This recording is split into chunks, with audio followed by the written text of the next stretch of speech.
এটা বাউফলে একটি ঐতিহ্যবাহী মসজিদ, ভিআইপি মসজিদ। দেখতে খুবই অসাধারণ।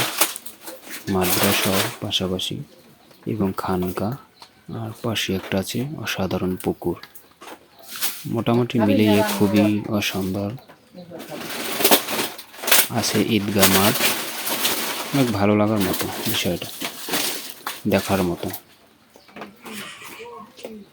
বিলাসবহুল, মোটামুটি বিলাসবহুল আয়তন করা হয়েছে।